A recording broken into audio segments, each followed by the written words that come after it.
Welcome back to Paramount coaching. आज हम लोग देखने वाले हैं कूलॉम के नियम का सदिश निरूपण। देखिए, कूलॉम के नियम से जो मैं पहले बताया हूं कूलॉम का नियम, तो वहां से एक जो फॉर्मूला आया था क्या, F इज इक्वल टू के Q1 Q2 बटा R स्क्वायर। ये जो के का वैल्यू कितना होता था 1/4 pi epsilon not Q1 Q2 बटा R square. F is equal to, ये जो वैल्यू था, ये जो वैल्यू दे रहा था वो सिर्फ और सिर्फ क्या दे रहा था, ये फोर्स का मैग्नीट्यूड दे रहा था, परिमाण दे रहा था। ठीक है, यानी परिमाण पता हो रहा था। और हमें क्या पता है, जो फोर्स है यानी जो बल है वो क्या है, एक सदिश राशि होता है। बल एक वेक्टर है, सदिश राशि है। तो आखिर सदिश है तो फिर इसका डायरेक्शन होना चाहिए, दिशा होना चाहिए।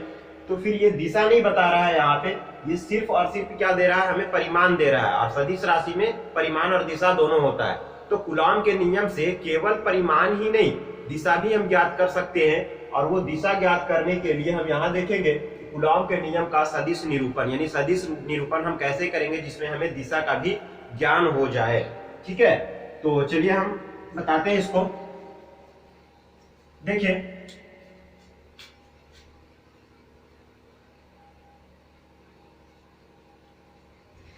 ये एक्स एक्सिस है, ये वाई एक्सिस है, ये इसका ओरिजिन है।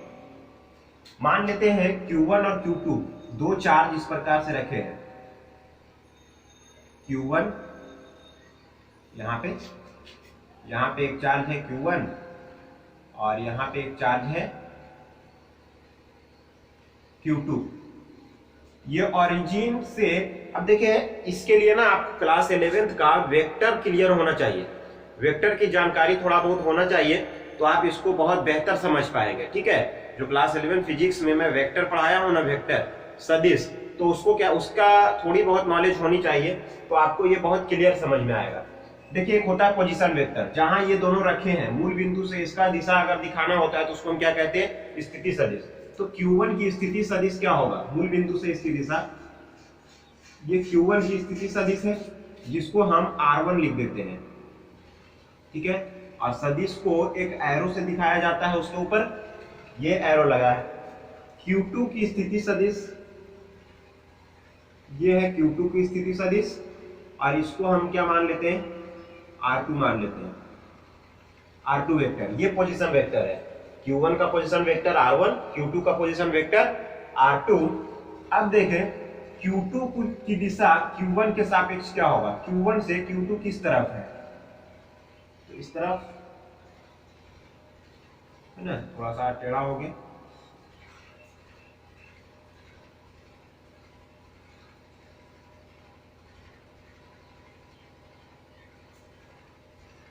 इस तरफ है। ठीक है, अब देखें Q1 से Q2 की तरफ हम डिस्प्लेसमेंट ले रहे हैं, दूरी नहीं है, क्या विस्थापन देखते हैं कि शॉर्टेस्ट डिस्टेंस जो है Q1 और Q2 की तरफ जो विस्थापन है वो हम ऐसा मान लेते हैं कि Q1 के सापेक्ष Q2 की स्थिति वो हम लिख देते हैं R21, यानी दो की स्थिति एक के सापेक्ष।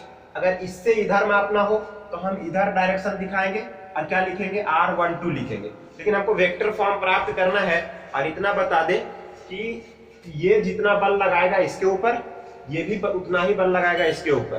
कूलॉम का नियम है कि दोनों बल जो होता है, बल का जो परिमाण होता है, दोनों क्या होता है, समान होता है। जो F बराबर K Q1 Q2 बटा R स्क्वायर जो वैल्यू होता है वो दोनों के लिए इक्वल होता है। जितना बल ये लगा रहा है परिमाण में, उतना ही बल ये भी लगाएगा। हाँ, दिशा दोनों का क्या होगा, विपरीत होगा। एक्शन रिएक्शन फोर्स का ये पालन करता है।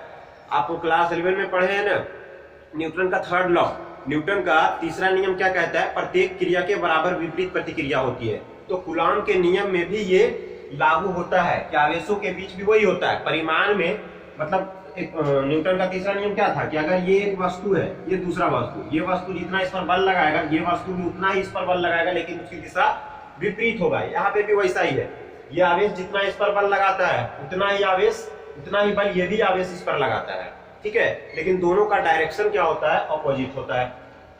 अब देखें तो हम कोई भी एक डायरेक्शन से निकाल ले रहे हैं बल की दिशा इस तरफ, और इसकी डायरेक्शन क्या हो जाएगा, इसका विपरीत हो जाएगा। तो अब देखते हैं ये क्या है, इसका R21 यानी कि Q2 का Q1 के सापेक्ष दिशा है।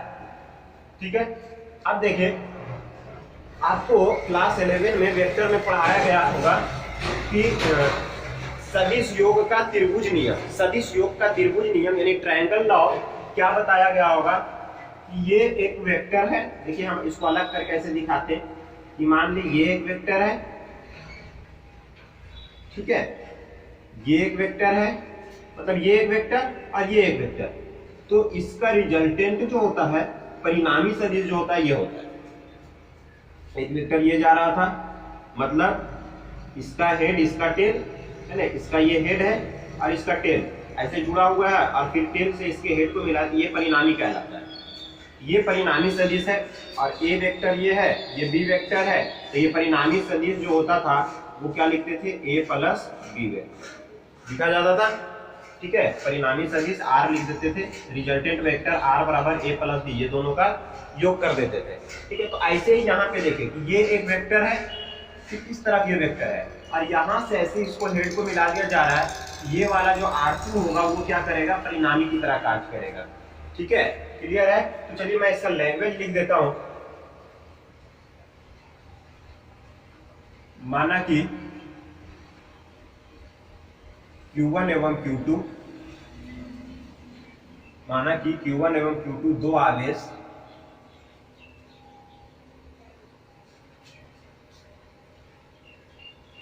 है, माना कि Q1 एवं Q2 दो आवेश है जिसका स्थिति सदिश, जिसका स्थिति सदिश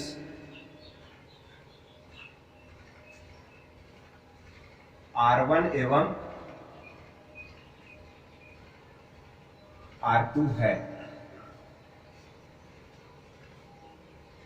तथा Q2 की दिशा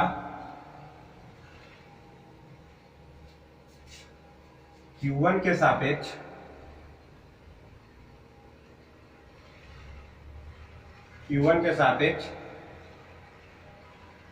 R21 है। ठीक है, अब देखिए मैं आपको ये बताऊं कि ये दोनों समान प्रकृति का जो आवेश है वो दोनों पॉजिटिव है, वो दोनों क्या करेगा, एक दूसरे को प्रतिकर्षित करेगा। प्रतिकर्षित करने का मतलब है ये इसको इधर धक्का देगा, ये भी इसको इधर धक्का देगा, ये फोर्स लगाएगा इस डायरेक्शन में, ये फोर्स लगाएगा इस डायरेक्शन में, इस तरफ, ये फोर्स इस तरफ लगाएगा, और ये वाला जो है ये Q2 जो लगाएगा Q1 पर, इसको इस तरफ धक्का देगा,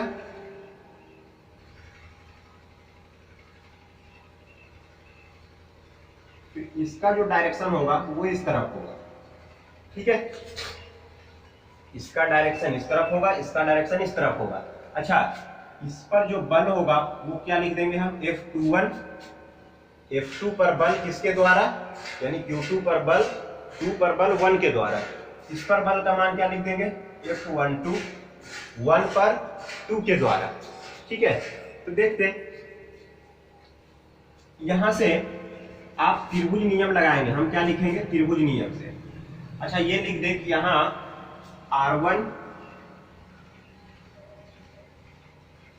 यहां या ऐसे लिख देते हैं यहाँ पे त्रिभुज नियम से, सदिश योग के त्रिभुज नियम से, सदिश योग के त्रिभुज नियम से, सदिश योग के त्रिभुज नियम से देखिए ये R2 बराबर क्या हो जाएगा, R2 वेक्टर बराबर, ये तो परिणामी है ना, और परिणामी क्या होता है, ये दोनों के योगफल के बराबर होता है, तो R2 वेक्टर बराबर क्या हो जाएगा, R1 वेक्टर और प्लस में R21 वेक्टर। अब देखिए R21 वेक्टर बराबर क्या हो जाएगा, R21 वेक्टर बराबर, ये R1 इधर चला गया तो माइनस में हो जाएगा, यानी R2 minus R1, R2 minus R1, ये हो जाएगा।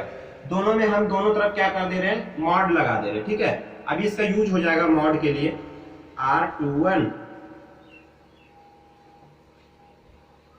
R2 माइनस R1, ये हम क्या कर दिए, दोनों तरफ मॉड लगा दिए। अब देखिए हमें कूलॉम के नियम से क्या पता है, कूलॉम के नियम से, कूलॉम के नियम से होता क्या है, 1/f, हम R21 के निकाल रहे हैं इस तरफ की बल के लिए, यानी इसकी दिशा इस तरफ, ये Q1 के द्वारा इस पर बल लगाया गया क्या, F21, तो हम किसकी जिक्र करेंगे, F21 की, क्योंकि हम R21 को लेंगे तो F21 बराबर क्या होता है, K Q1 Q2 upon R square. अब R स्क्वायर नहीं लिखेंगे, इसके बदले में हमें क्या लिखना पड़ेगा, R21, क्योंकि इसके बीच की दूरी हम क्या मान रखे हैं, R21, डिस्प्लेसमेंट क्या मान रखे हैं, R21 मान रखे हैं, तो हमको क्या लिखना पड़ेगा, R21 का स्क्वायर, ये लिखना पड़ेगा। अब देखें कि और यहाँ पे क्या है, ये वेक्टर है ना, तो R21, चलिए इसको ऐसे रख देते हैं। अब यहाँ पे एक बात समझिए कि हमको वेक्टर फॉर्म में लिखना है ना, हमको वेक्टर फॉर्म में अगर लिखना है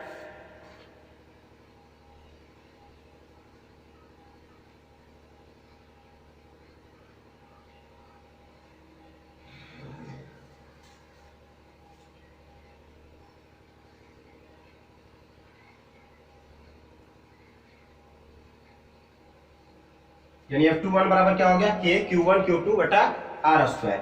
अब देखें एक बात तो आप जान लीजिए कि ये मैग्नीट्यूड लिखा है यार, इसका मैग्नीट्यूड लिखा है, परिमाण लिखा है। जैसे A एक वेक्टर होता है, A एक वेक्टर है, इसका परिमाण A, B एक वेक्टर है, इसका परिमाण B, C एक वेक्टर है, इसका परिमाण C, ठीक है। तो ऐसे ही R21 एक वेक्टर है, इसका परिमाण R है। लेकिन ये परिमाण आता कैसे, ये परिमाण आता है, हम इसको मॉड लगा देते हैं, परिमाण का मतलब कि मॉडिफिकेशन कर देते हैं, इसका मॉड लगा देते हैं, ठीक है। तो मॉड लगाने के बाद में जो होता है, ये निकल करके जब आता है, इतना बराबर A, इतना बराबर B और इतना बराबर C। तो अब जरा उल्टा सोचिए, A को हम मॉड A लिख सकते हैं, B को मॉड B लिख सकते हैं, C को मॉड C वेक्टर लिख सकते हैं, ऐसे ही R स्क्वायर को मॉड R वेक्टर में लिख सकते हैं। तो हम इसको क्या लिखेंगे, K Q1 Q2 बटा, इसको हम क्या लिख सकते हैं, वेक्टर में लिख सकते हैं, है ना, R21 वेक्टर में लिख सकते हैं स्क्वायर, ठीक है, क्लियर है। अब देखें, अब एक दिशा दर्शाने के लिए, हमें एक इकाई सदिश की आवश्यकता होती है।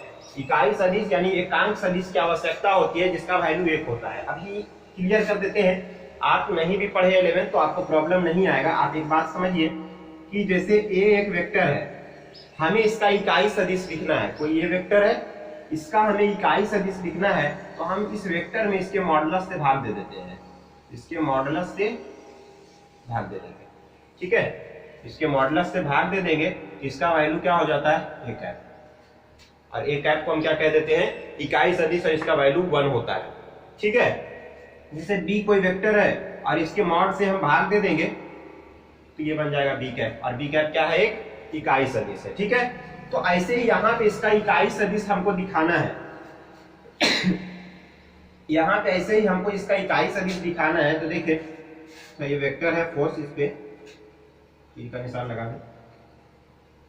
अब हमें इसका इकाई सदिश भी लिखना है, तो K Q1 Q2 upon mod R21 vector का स्क्वायर, और इसका इकाई सदिश भी लिखना है। तो हमें इकाई सदिश क्या लिखना पड़ेगा, इकाई सदिश लिखना पड़ेगा R21 कैप, ठीक है।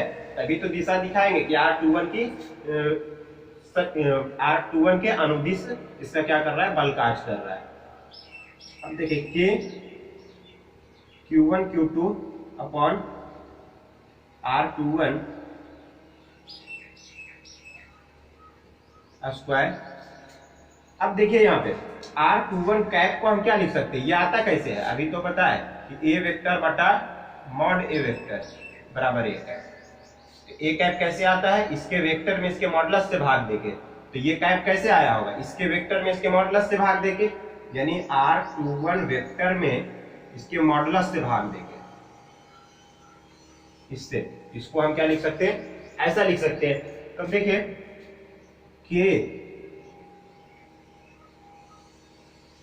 Q1 Q2 अपॉन, देखिए R21 वेक्टर का स्क्वायर और फिर R21 मॉड में, ये दोनों गुना होगा तो पावर क्यू हो जाएगा, एक पावर, और दोनों तो सेम चीजें है, और यहाँ 2 पावर यहाँ 1 पावर, कितना हो जाएगा, पावर 3 हो जाएगा R21 वेक्टर मॉड में, और इसका क्या हो जाएगा, पावर 3, और यहाँ पे क्या हो गया, R21 vector.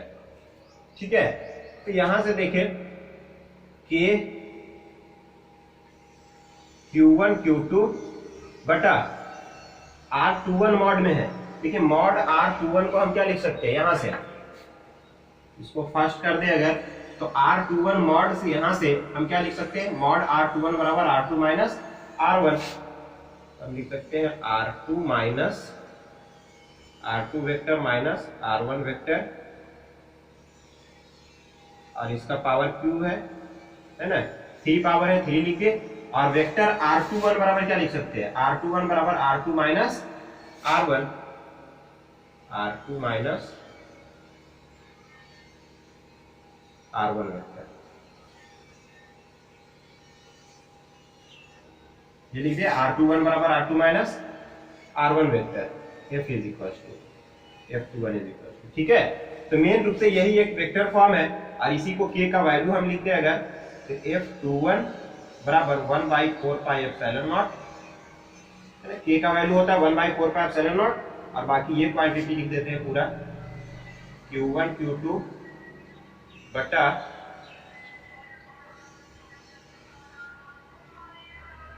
R2 vector minus R1 vector,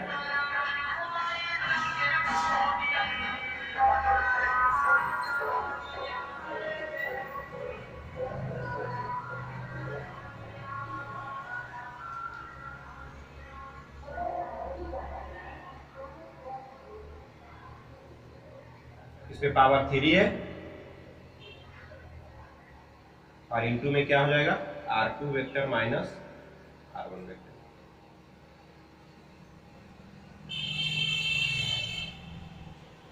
ये जो है, ये क्या है, इसका वेक्टर फॉर्म है, ये इसका दिशा भी बता रहा है कि ये इसका जो फोर्स है वो किस डायरेक्शन में लग रहा है। ये बता रहा है कि R2 से जो है R1 यानी कि Q1 से Q2 की तरफ ये फोर्स लग रहा है, उस लाइन की अनुदिश है ना, इसको मिलाने वाली रेखा के अनुदिश ही ये फोर्स लग रहा है। अच्छा, यहाँ से F21 तो निकाल लिए, लेकिन F12 क्या होगा, बिल्कुल सेम ही चीजें तो आएगा। F12 निकालना है, मतलब कि इसके द्वारा इस पर कितना बल लगा रहा है इस दिशा में, तो सेम चीजें आएगा, बस इसका डायरेक्शन क्या हो जाएगा, नेगेटिव हो जाएगा। ठीक है, क्योंकि परिमाण जो होता है वो तो वही होगा, बस इसका डायरेक्शन क्या हो जाएगा, चेंज हो जाएगा, इसका डायरेक्शन जो होगा वो नेगेटिव होगा। ठीक है, ये इसका क्या है, वेक्टर फॉर्म है, नोट कीजिए, उसके बाद आगे चलते हैं।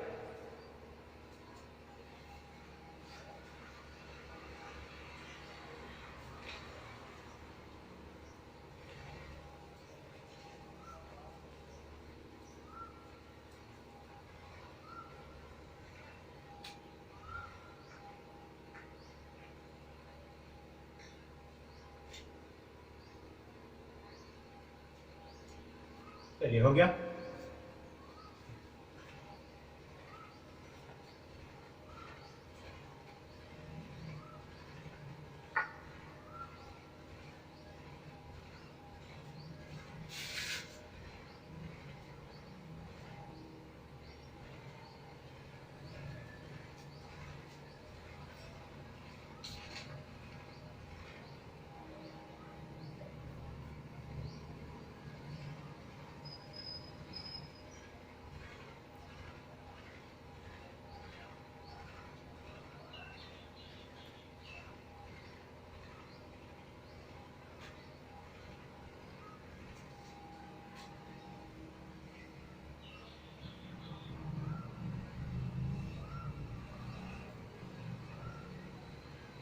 कूलॉम के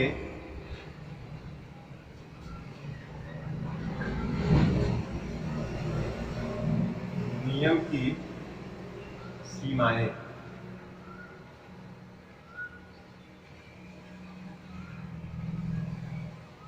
लिमिट्स ऑफ कूलॉम्स लॉ।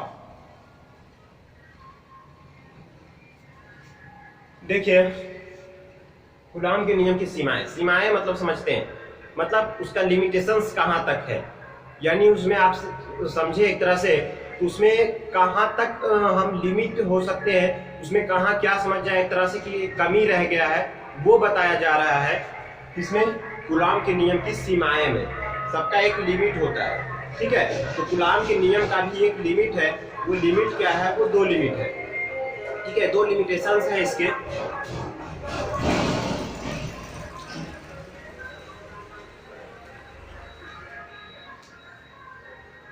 दो लिमिटेशंस है इसके। देखिए वो लिमिटेशंस क्या है, नंबर फर्स्ट, यानी हम लिख दें कूलॉम के नियम की दो सीमाएं हैं। कूलॉम के नियम की दो सीमाएं हैं।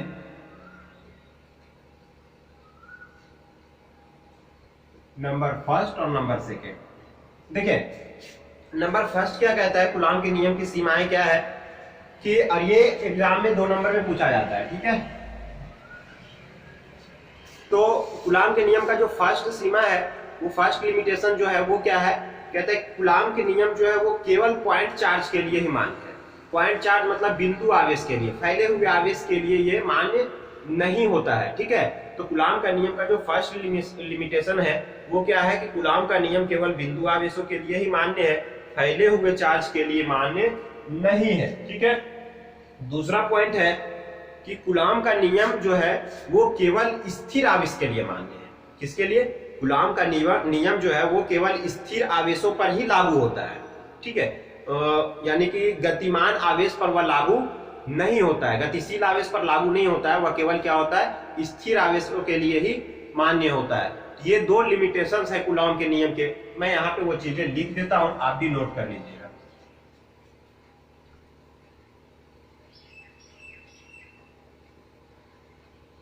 कूलॉम का नियम केवल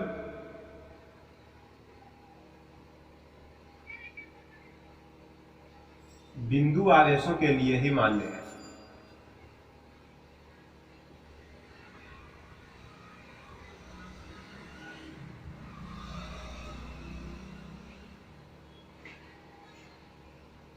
मान्य है, फैले हुए आवेशों के लिए नहीं।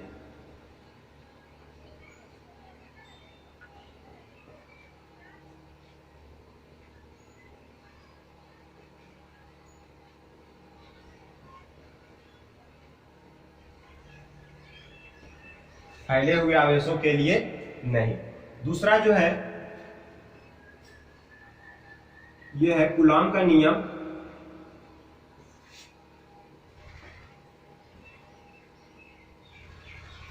केवल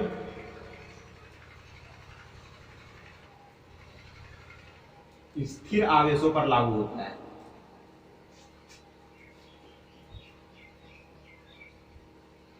पर लागू होता है,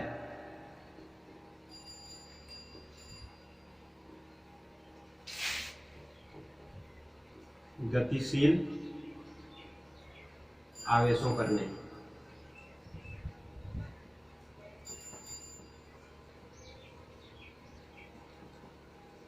ठीक है, ये दो सीमाएं हैं, फटाक से नोट कीजिए और उसके बाद आगे चलते हैं। चलिए देखिए आगे देखते हैं।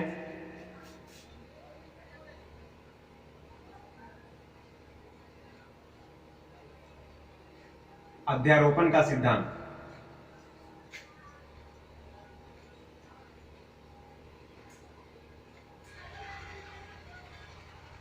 अध्यारोपण का सिद्धांत, प्रिंसिपल ऑफ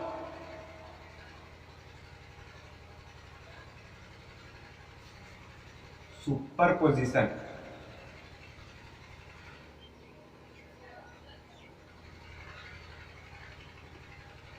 अध्यारोपण का सिद्धांत, प्रिंसिपल ऑफ सुपरपोजिशन। देखिए क्या होता है, अगर एक से अधिक आवेशों के बीच में, एक से अधिक आवेश है, उसके बीच में कोई अन्य एक आवेश रखा है, तो उस पर जो लगने वाला नेट फोर्स होता है वो कुल आवेशों द्वारा लगाए गए बलों के परिमाण के योगफल के बराबर होता है। इसको क्या कहते हैं, अध्यारोपण का सिद्धांत कहते हैं। देखिए बातें नहीं समझ में आई, समझाता हूं आपको। यहां पे Q1 है, यहां पे Q2 है, यहां पे Q3 है और ये Q4 है।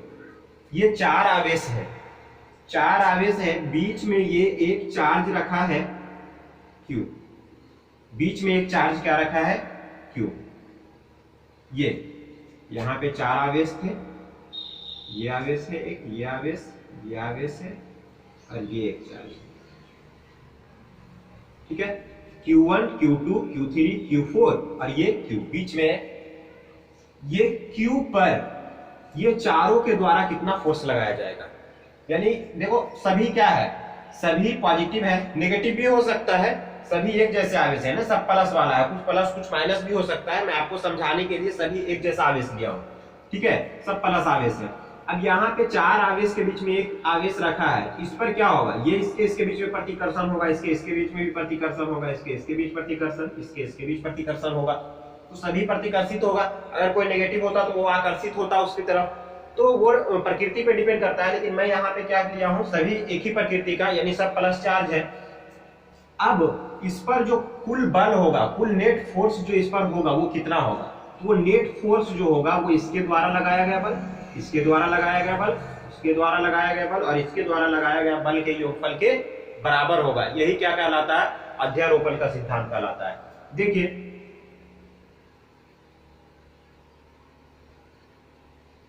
मैं इसको मिला देता हूं, ये मान लेते हैं एक ही रेखा में रखा है सभी,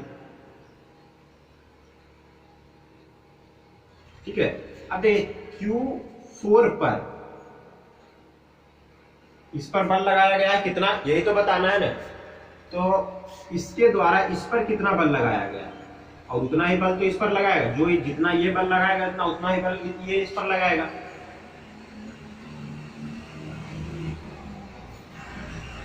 इसके द्वारा इस पर बल लगाया जाएगा, इसके द्वारा इस पर बल लगाया जाएगा, इसके द्वारा इस पर लगाएगा, ये इस पर लगाएगा, ऐसा ही तो होगा।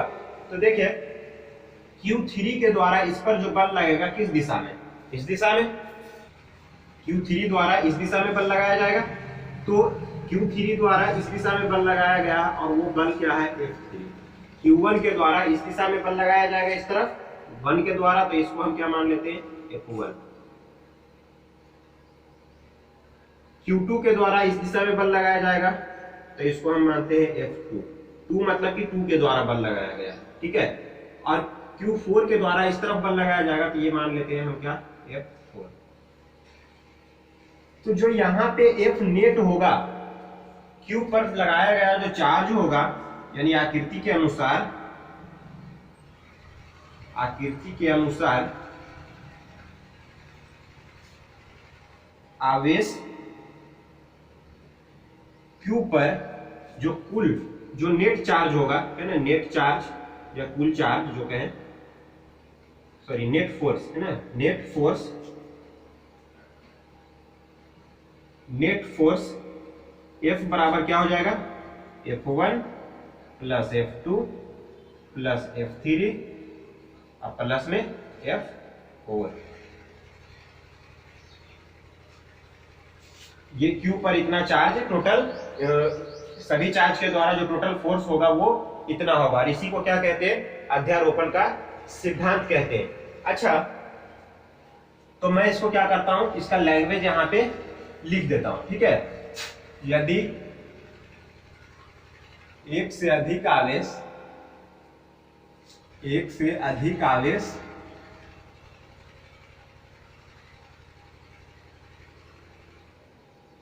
यदि एक से अधिक आवेश के बीच एक अन्य आवेश रखे हों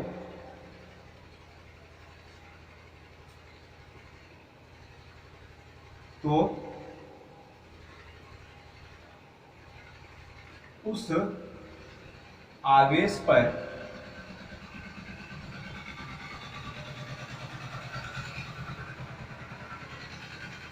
लगने वाला कुल बल सभी आवेशों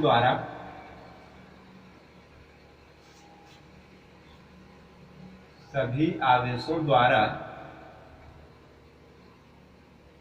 लगाए गए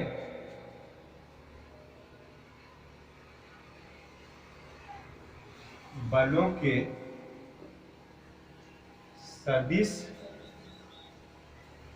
सदिश योग के बराबर होता है।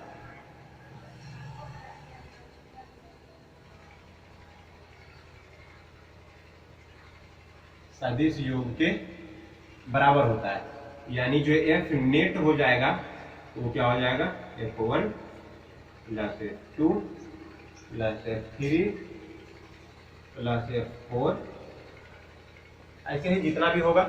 ठीक है, तो ये अध्यारोपण का सिद्धांत है। इसको लिख ले, उसके बाद यहाँ पे इसको लिख लेंगे। ठीक है, नोट करें इतना।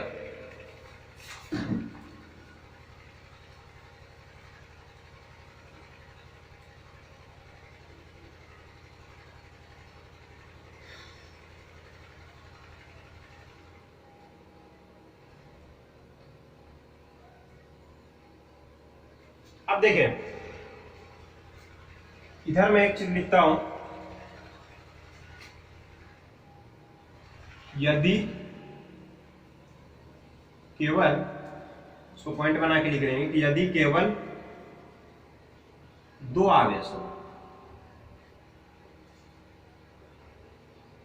यानी यदि केवल दो ही आवेश हो, यहां तो ढेर सारा आवेश दिख रहा था, यदि केवल दो ही आवेश हो तो F जो नेट फोर्स होगा F बराबर वो कितना होगा, यानी F net is equal to क्या हो जाएगा, F1 प्लस F2।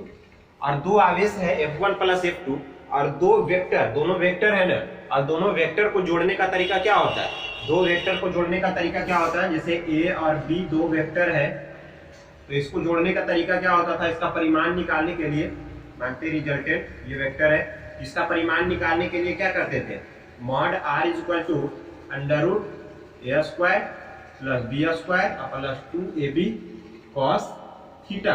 आप याद कीजिए, ये क्लास 11 में वेक्टर चैप्टर में फॉर्मूला था। तो यहां से F जो इसका परिमाण होगा वो कितना होगा, अंडर रूट F1 का स्क्वायर प्लस F2 का स्क्वायर और plus 2F1 F2 cos theta, यानी कि मॉड F, तो मॉड F से ये वेक्टर हट जाता है तो ये सिर्फ परिमाण बच जाता है, तो परिमाण इसका क्या हो जाएगा, F1 का स्क्वायर प्लस F2 का square plus 2F1 F2 cos theta. अगर दो वेक्टर हो तो उसका परिमाण ये हो जाएगा। ठीक है, तो उसको भी नोट करें। तो देखिए, आगे जो हम देखने वाले हैं विद्युतीय बल एवं कूलॉम बल। विद्युतीय बल या कूलॉम बल एक ही बात होता है, विद्युतीय बल कहे या कूलॉम बल कहे, एवं गुरुत्वाकर्षण बल, यानी कूलॉम बल और गुरुत्वाकर्षण बल में क्या अंतर है। मोटा मोटी कहने का मतलब कि जो दो आवेशों के बीच बल लग रहा है Q1 और Q2, इसको कूलॉम बल कहते हैं, और दो द्रव्यमान वस्तु M1 और M2, इनके बीच भी तो आकर्षण बल लगता है जिसको गुरुत्वाकर्षण बल कहते हैं। तो ये बल और ये बल में क्या अंतर है, इसको हम देखने वाले हैं। ठीक है, काफी इंपॉर्टेंट है, और इसमें हम अंतर क्या है वो बात करेंगे। मैं यहाँ पे सबसे पहले लिख देता हूँ और उसके बाद क्या करूंगा, एक एक करके बातों को समझा दूंगा। ठीक है, और बाकी क्लियर हो जाएगा आपको। मैं यहाँ पे लिख देता हूँ। चलिए, तो चलिए देखते हैं, इधर विद्युतीय बल है, इधर गुरुत्वाकर्षण बल है। ये दोनों में क्या डिफरेंस है, क्या अंतर है दोनों में, देखेंगे एक एक करके। पहला है, इसमें आकर्षण एवं प्रतिकर्षण दोनों बल लगता है। जो कूलॉम बल होता है, क्योंकि उसमें क्या होता है, चार्ज के बीच बल लगता है। कूलॉम बल जो होता है वो चार्ज के बीच बल लगता है, और वो चार्ज की प्रकृति पर डिपेंड करता है कि वो बल आकर्षण होगा या प्रतिकर्षण होगा, है ना। अगर एक जैसा चार्ज होगा, प्लस प्लस या माइनस माइनस होगा, तो क्या हो जाएगा, प्रतिकर्षण, है ना, प्रतिकर्षण होगा। और यही अगर विपरीत आवेश होगा, एक माइनस होगा और एक प्लस होगा, तो इसके बीच में क्या हो जाएगा, आकर्षण। ये इस पे डिपेंड करता है, यानी इसमें जो विद्युतीय बल होता है इसमें आकर्षण और प्रतिकर्षण दोनों बल लगता है, जबकि गुरुत्वाकर्षण बल में क्या होता है, दोनों द्रव्यमान से मतलब होता है। तो द्रव्यमान में माइनस प्लस नहीं होता है द्रव्यमान, इसीलिए इसमें जो होता है केवल और केवल आकर्षण बल लगता है, प्रतिकर्षण बल नहीं लगता है, ठीक है। दूसरा है कि विद्युतीय बल दोनों आवेशों के बीच उपस्थित माध्यम पर निर्भर करता है ना। विद्युतीय बल जो कूलम्ब बल है उसमें उपस्थित माध्यम पर निर्भर करता है, जबकि गुरुत्वाकर्षण बल का मान दोनों वस्तुओं के बीच उपस्थित माध्यम पर निर्भर नहीं करता है। यानी आवेश किस माध्यम में रखा है, कूलम्ब बल यानी विद्युतीय बल उस पर डिपेंड करता है, किस माध्यम में है वो माध्यम पर निर्भर करता है। लेकिन यहाँ वस्तु यानी द्रव्यमान वाला वस्तु किस माध्यम में रखा है उससे कोई मतलब नहीं होता है। आप इसका फार्मूला ही देखें कि F बराबर 1/4 पाई एप्सिलॉन नॉट। अब देखिए कोई माध्यम के लिए हम पढ़े थे ना, epsilon r is equals to, हम ये चीजें पढ़ चुके हैं कि एप्सिलॉन r जिसको क्या कहते हैं अपेक्षिक परावैद्युतता, पिछले वीडियो में अपेक्षिक परावैद्युतता is equals to epsilon by epsilon naught, ये तो हम पढ़ चुके हैं। तो एप्सिलॉन इज इक्वल्स टू क्या हो जाएगा, ये इधर मल्टीप्लाई हो जाएगा और ये माध्यम की परावैद्युतता होता है, epsilon is equal to epsilon naught और एप्सिलॉन r, ये मल्टीप्लाई हो जाएगा। ये किसी माध्यम का लिखा हुआ एप्सिलॉन r और एप्सिलॉन नॉट, ठीक है। तो कोई माध्यम के लिए एप्सिलॉन r एप्सिलॉन नॉट, अब ये माध्यम का परावैद्युतता होता है, अलग अलग माध्यम की परावैद्युतता क्या होगा, अलग अलग होगा। जब ये वैल्यू अलग अलग होगा, ये वैल्यू पूरा क्या होगा, f का अलग अलग होगा, यानी माध्यम पर ये निर्भर कर रहा है। जबकि यहाँ इसमें फार्मूला देखें, गुरुत्वाकर्षण का फार्मूला क्या होता है, F बराबर G(m1m2) बटा r²। G गुरुत्वाकर्षण शारीरिक नियतांक है, m1 m2 दोनों वस्तु का द्रव्यमान है, r उसके बीच की दूरी होता है। अब यहाँ G(m1 m2) द्रव्यमान फिक्स होता है, दूरी उनके बीच मान लो फिक्स है, और G क्या होता है, गुरुत्वाकर्षण नियतांक, ये किसी माध्यम पे डिपेंड नहीं करता है। इसका एक नियत वैल्यू होता है 6.67 × 10⁻11 न्यूटन मीटर स्क्वायर प्रति केजी स्क्वायर। ये माध्यम पे डिपेंड नहीं कर रहा है, जबकि ये माध्यम पर डिपेंड कर रहा है। तो बात क्या है कि विद्युतीय बल दोनों आवेशों के बीच उपस्थित माध्यम पर निर्भर करता है और ये माध्यम पर निर्भर नहीं करता है, ठीक है। तीसरा पॉइंट है, यह गुरुत्वाकर्षण बल की तुलना में अधिक शक्तिशाली होता है। जो विद्युतीय बल होता है, जो आवेशों के बीच लगने वाला बल होता है, जो चार्ज के बीच लगने वाला जो फोर्स होता है, वो ग्रेविटेशनल फोर्स की तुलना में काफी ज्यादा होता है, 10⁻39 गुना। गुरुत्वाकर्षण बल की तुलना में ये काफी मजबूत होता है, जबकि ये अपेक्षाकृत क्या होता है, कमजोर होता है। चौथा है, विद्युतीय बल केवल दो आवेशित वस्तुओं पर लगता है। अच्छा, विद्युतीय बल कहाँ लगेगा, जब दोनों वस्तु क्या होगा, आवेशित होगा, है ना। यानी चार्ज बॉडी होना चाहिए, वो वस्तु कैसा होना चाहिए, आवेशित होना चाहिए, तभी वहां पे वस्तु विद्युतीय बल लगेगा, कूलम्ब बल लगेगा, है ना। लेकिन गुरुत्वाकर्षण बल सभी वस्तुओं पर लगता है जिसमें भी द्रव्यमान हो, वो चाहे आवेशित हो या अनावेशित हो। द्रव्यमान है तो उसमें क्या होगा, अट्रैक्शन का फोर्स लगेगा, जिसको हम गुरुत्वाकर्षण बल कहते हैं। तो ये लिखा है, गुरुत्वाकर्षण बल आवेशित एवं अनावेशित दोनों वस्तुओं पर लगता है। ये महत्वपूर्ण अंतर था विद्युतीय बल और गुरुत्वाकर्षण बल के बीच में, ठीक है। तो चलिए आज के वीडियो में इतना ही। अगर आपको ये वीडियो अच्छा लगा तो हमें कमेंट बॉक्स में जरूर बताइए, हमारे वीडियोस को लाइक कीजिए, शेयर कीजिए और हमारे चैनल को सब्सक्राइब कीजिए, ताकि और हमारे चैनल को सब्सक्राइब कीजिए और बेल आइकन दबा दीजिए, ताकि आपको इस तरह के वीडियोस के नोटिफिकेशन सबसे पहले आप तक पहुंचे। थैंक यू, धन्यवाद।